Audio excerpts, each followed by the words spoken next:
I'm Max James, motivational speaker. You know about that, the different interview, different topics and motivational speaking, knowledgeable video. You know, everything you get from our channel. हमारे channel पर आपको बहुत सारी चीजें मिलेंगी. Mostly for the youth, you get all the topic and get from motivation from our channel.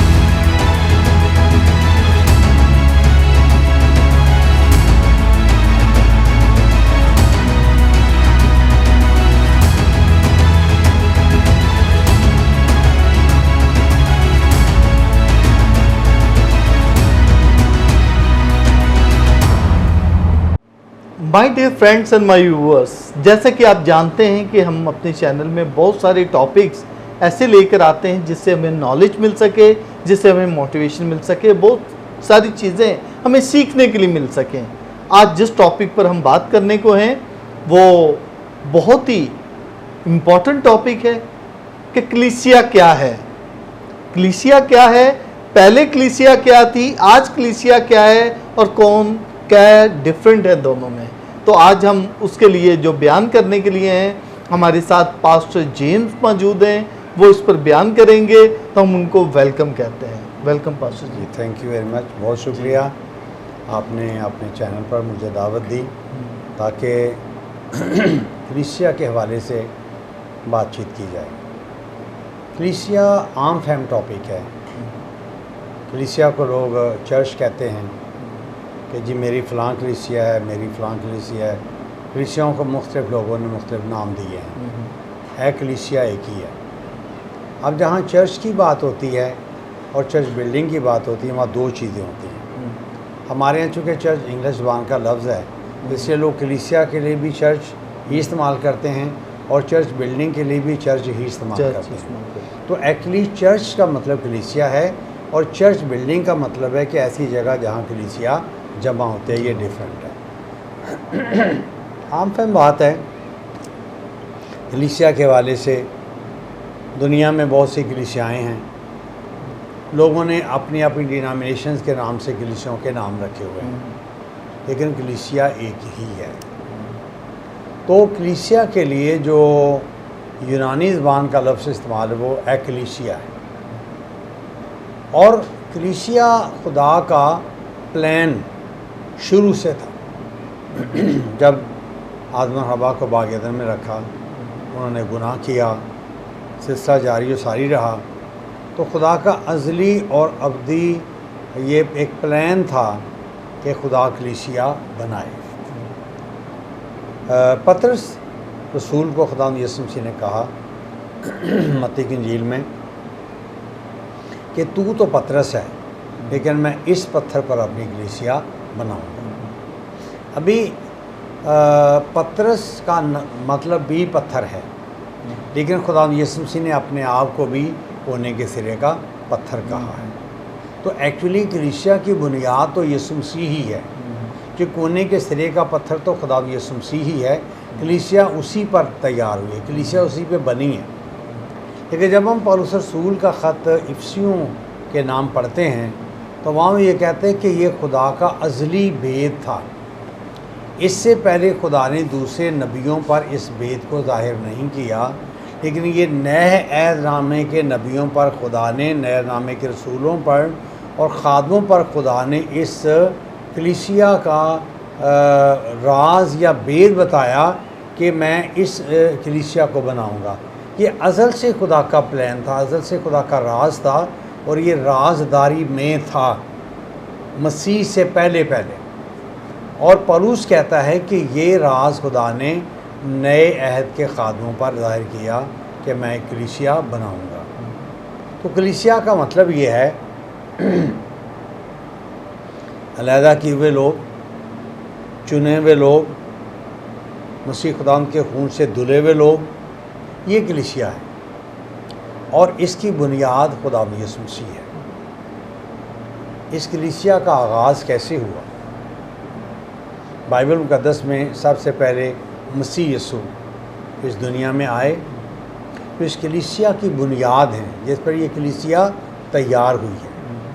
और इसमें खुदा यीशु मसीह ने जब शागिर्द साजी की, शागिर्द साथ शागिर्द बनाना शुरू किए, तो बहुत से जब शागिर्द हो गए तो उनमें से खुदाम यीशु मसीह ने 12 रसूलों को चुना और उन 12 रसूलों ने खिदमत की। मसीह खुदा ने ख़ुद भी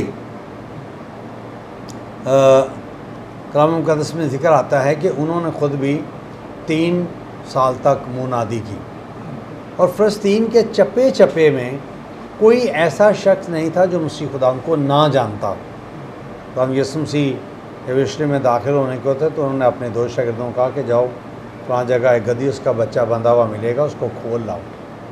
और कोई तुमसे पूछे कि क्यों खोलते हो, कोई बगैर इजाज़त के खोलना तो अखलाकी एक बुरी बात है। उन्होंने कहा अगर कोई पूछे कि क्यों खोलते हो तो कहना खुदाम को इसकी ज़रूरत है, वो तुम्हें खोल नहीं देगा चूँकि मुझे जानते हैं।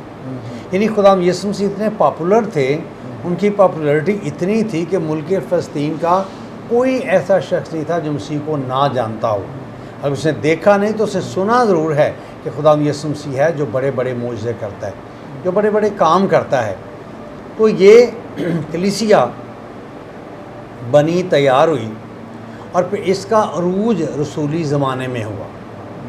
और ये रसूली ज़माने में इस कलीसिया में बड़ी बेदारी थी। इस कलीसिया की नौयत क्या थी? बाइबल में लिखा है कि लोग अपनी जायदादें बेच बेच कर ला कर रख देते रसूलों के कदमों में और यहाँ से गरीब मोहताज कलीसिया के लोगों की मदद की जाती है, बेवाओं यतीमों की मदद की जाती थी। यानी कलीसिया के अंदर लोगों के लिए इतना हमदर्दी, इतना प्यार, इतना मोहब्बत, इतना एहसास था कि कोई अपनी चीज़ को अपनी समझता ही नहीं था।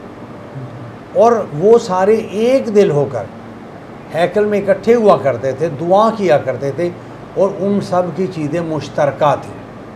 कोई नहीं कहता था ये मेरी है तो ये सबकी है, आपकी है तो ये सबकी है। उस वक्त की कलीसिया और आज की कलीसिया में बहुत बड़ा फ़र्क है। कलीसियाँ आज भी हैं लेकिन वो दर्द, वो हमदर्दी जो उस कलीसिया में थी वो आज नज़र नहीं आती। या हम देखते हैं कि हर बंदा अपनी दुकान खोल के बैठा हुआ है, हर बंदा अपने लालच, अपने मफाद के लिए खिदमत कर रहा है और इसलिए खिदमत कर रहा है कि मेरा दुनिया में रह के फ्यूचर बन जाए। वो अपने आसमानी फ्यूचर के बारे से नहीं सोचता कि वहाँ मेरे लिए क्या होगा। वो सोचता है अगर दुनिया में मैंने ऐश कर लिया है तो मेरे लिए यही सब कुछ है, यही फ्यूचर है, यही मेरा फ्यूचर है। लेकिन ये नहीं है। अपनी ज़िंदगी के बारे में, अपनी ज़िंदगी के बारे, अपने मफाद के बारे, अपनी ज़ातियात के बारे हर बंदा ये सोचता है। ये कलीसिया वो नहीं है और ना वो दर्द है। बहुत सी ऐसी डिनोमिनेशंस हैं जिनके पास इतना कुछ है लेकिन वो दूसरों को देने के लिए तैयार ही नहीं, वो मताजों में बांटने खर्च करने के लिए तैयार ही नहीं। लेकिन उस कलीसिया में इतनी हमदर्दी थी कि कोई अपनी चीज़ को अपनी चीज़ नहीं समझता था। और फिर खुदावंद यीशु मसीह इस कलीसिया को जो उन्होंने तैयार किया है, हम इसको कहते हैं आलमगीर कलीसिया। एक मुकामी कलीसिया, एक आलमगीर कलीसिया है। मुकामी कलीसिया वो है जहाँ जहाँ मसीही हैं और आलमगीर कलीसिया है कि पूरी दुनिया में जितनी कलीसियाँ हैं वो सब एक है। मसीह खुदा ने फरमाया कि जिस तरह बदन के अज़ा एक हैं और एक एक अज़ा बन के एक बदन बनता है, इसी तरह कलीसिया का एक एक फ़र्द बनकर मसीह का बदन बनता है और इस बदन का सर मसीह है।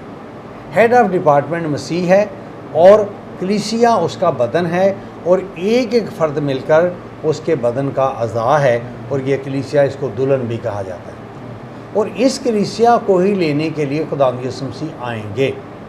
यानी ऐसे लोग जो खुदावंद यीशु मसीह के खून से धुले हुए हैं, अल्लाह किए हुए हैं, चुने हुए हैं और उसके नाम से आज वो ज़िंदगी गुजारते हैं बिला झिझक, बिला मकसद, बिला मफाद, सिर्फ ये कि मैं खुदा का बंदा हूँ, मुझे खुदा की खिदमत करनी है या मुझे अपनी रूहानी ज़िंदगी खुदा के लिए गुजारनी है। खुदा यीशु मसीह की जो दूसरी आमद है उसमें ये कलीसिया उठाई जाएगी। जैसे मैंने ज़िक्र किया कि मत्ती की इंजील के 25वें बाब में 24वें बाब में लिखा है कि 2 आदमी एक साथ सोते होंगे, एक ले लिया जाएगा, दूसरा छोड़ दिया जाएगा। 2 औरतें चक्की पीसती होंगी, एक ले ली जाएगी, दूसरी छोड़ दी जाएगी। 2 आदमी हल चलाते होंगे, एक ले लिया जाएगा, दूसरा छोड़ दिया जाएगा। ले लिया जाने वाला कलीसिया है और जो छोड़ दिया जाने वाला है वो कलीसिया नहीं, जो ले लिया जाने वाला है वो ईमानदार है, वो खुदाम यीशु मसीह के खून से धुला हुआ है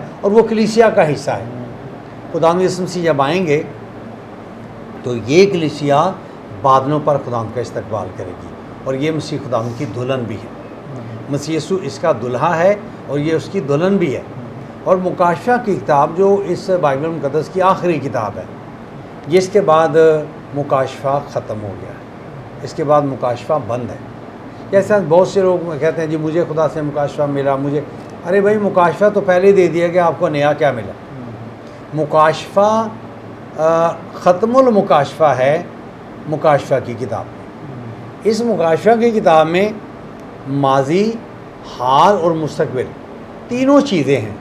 और इस मुकाशफा की किताब में 22वें बाब की 12वीं आयत में खुदाम यीशु फरमाते हैं, देख मैं जल्द आने वाला हूँ और हर एक के काम के मुआफ़िक देने के लिए अजर मेरे पास है। देख मैं जल्द आने वाला हूँ। और खुदाम यीशु मसीह जब आएंगे तो इस कलीसिया को अपने साथ आसमान पर ले जाएंगे। और यूहन्ना की इंजील जिसमें खुदाम यीशु मसीह के दावे और वादे शामिल हैं, यूहन्ना की इंजील की 14वें बाब की पहली आयत में लिखा है, तुम खुदा पर ईमान रखते हो, मुझ पर भी ईमान रखो। और ये खुदाम यीशु मसीह के आखिरी खुतबे का हिस्सा है। और ये बड़ी ख़ास और ख़ास बातें जो खुदाम यीशु मसीह ने अपने शागिर्दों के साथ यूहन्ना की इंजील 13वां बाब, 14वां बाब, 15वां बाब, 16वां बाब, 17वां बाब, 18वां बाब, ये अबवाब खुदाम यीशु मसीह का आखिरी खिताब, आखिरी खुतबा है जिसमें खुदाम यीशु मसीह ने ख़ास और ख़ास बातें की और फरमाया कि तुम्हारा दिल न घबराए, तुम खुदा पर ईमान रखते हो, मुझ पर भी ईमान रखो। मेरे बाप के यहाँ बहुत से मकान ना होते तो मैं तुमसे कह देता। मैं जाता हूँ ताकि तुम्हारे लिए जगह तैयार करूँ, आऊँगा और तुम्हें अपने साथ ले जाऊँगा ताकि जहाँ मैं हूँ वहाँ तुम भी हो। और ये वादा खुदाम यीशु मसीह का कि मैं आऊँगा और तुम्हें अपने साथ ले जाऊँगा। किन को लेके जाएगा? कलीसिया को। वो कलीसिया जो तमीर हो रही है, वो कलीसिया जो बन रही है, वो कलीसिया जिसकी बुनियाद खुदावंद यीशु मसीह है, वो औरत हो या मर्द हो, इसमें काला हो या गोरा हो, कोई भी हो, आलमगीर कलीसिया सब एक है। और आलमगीर कलीसिया सब मसीह में बहन भाई हैं।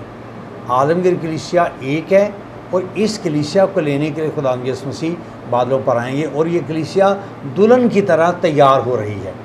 आप जानते हैं कि जब किसी मर्द या औरत की, लड़के लड़की की मंगनी हो जाती है तो उसका जो ड्यूरेशन 20 का है, ये पाकीज़गी का होता है कि जिस दुल्हन को मैं ब्याने जा रहा हूँ, मेरे उस ड्यूरेशन में वो पाकीज़ा रहे, वो पाक रहे, वो सिर्फ मेरे लिए रहे। और ये कलीसिया जो आज है और आलमगीर कलीसिया है, ये खुदावंद यीशु मसीह के लिए है, ये उसकी दुल्हन है और उसकी दुल्हन अपने आप को तैयार कर रही है। और खुदावंद यीशु मसीह इसी कलीसिया को लेने के लिए बादलों पर आएंगे। सबसे पहले जब खुदावंद यीशु मसीह आएंगे तो कलीसिया आसमान पर उठाई जाएगी। बाकी गुनहगार लोग ज़मीन के अंदर ही रहेंगे, लेकिन कलीसिया आसमान पर उठाई जाएगी। ये वो कलीसिया है जिसके लिए खुदावंद यीशु मसीह ने सलीब पर अपनी जान देकर इस कलीसिया को तैयार किया है। ये खुदावंद यीशु मसीह के खून से धुली हुई कलीसिया है। ये किसी मुल्क की हो, किसी कौम की हो, किसी ज़ात की हो, कोई भी हो, ये सब इसको एक ही नाम दिया जाता है, वो है कलीसिया।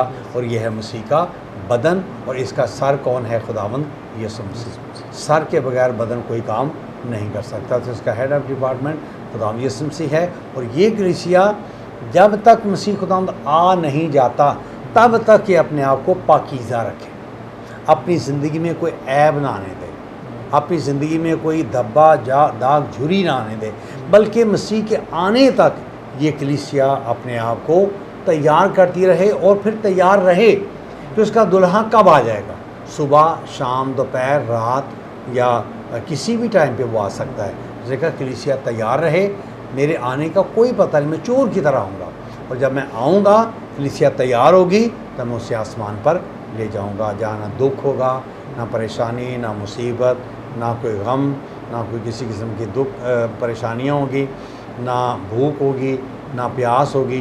सब कुछ वहाँ पर ईमानदारों के लिए मुहैया होगा।